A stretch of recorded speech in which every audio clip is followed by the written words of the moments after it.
హల్లెలూయా.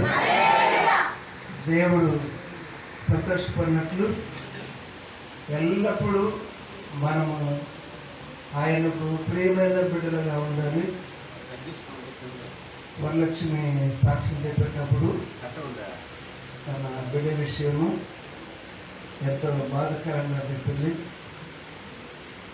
మీరు అడుగడుగునా డాక్టర్ల మీద ఆపండి. ఇప్పుడు వ్యాపారం అయిపోయింది. దయచేసి మీరు గమనించాలి. మొట్టమొదటి దేవుడు చూడండి. మన సృష్టికర్త అయిన దేవుడు ఆపత్కాలంలో నీవు నన్ను గూర్చి మొరపెట్టము, నేను నిన్ను విడిపించదను, నీవు నన్ను మహిమపరుస్తావు. రక్తము ఎందుకు తక్కువైంది? దానికి కారణం ఏంటి? అమ్మాయి వాక్యం చదువుతుంటే ఎంత చక్కగా చదివింది. మరి ఇంటి దగ్గర చదివించవచ్చు కదా.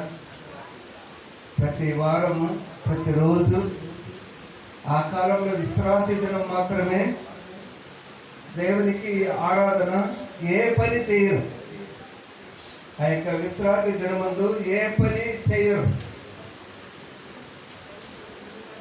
వారు దేవునికి ఆరాధన మాత్రమే చేస్తారు ప్రతి శనివారం. అయితే ఈ కొత్త నిబంధన కాలంలో ఎవరు చూడబకండి.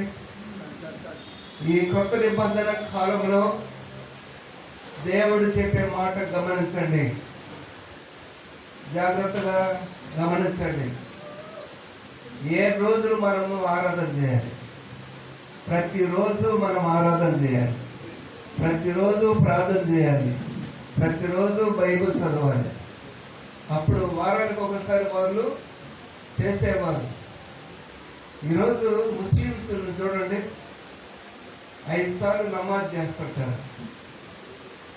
మరి అందరూ వింటుంటారు. చుట్టుప్రక్కల ప్రజలు, హిందువులు, క్రైస్తవులు, ముస్లింలు అందరూ కూడా చూస్తుంటారు. ఆ మైకులు పెట్టి ఆ ప్రార్థనకు రమ్మని పిలుస్తారు. మరి వీరున్న వారు వచ్చి కలుసుకుంటున్నారు. వాళ్ళల్లో పేదవారు ఉండరు. ఆరాధనలో పాల్గొనేవారు మంచి వ్యాపారస్తులు. వారు ఏది పట్టినా బంగారమే. వాళ్ళంతా బాగా సుభిక్షంగా ఉండేదానికి కారణం వాళ్ళు చేసే ప్రార్థన. ఆమేన్, హల్లెలూయా. మరి దానియేలు ముమ్మారు ప్రార్థన చేశాడు. మనం చదువుతున్నాము, మనం వింటున్నాము. మనము రోజుకు ముమ్మారు ప్రార్థన చేస్తున్నామా?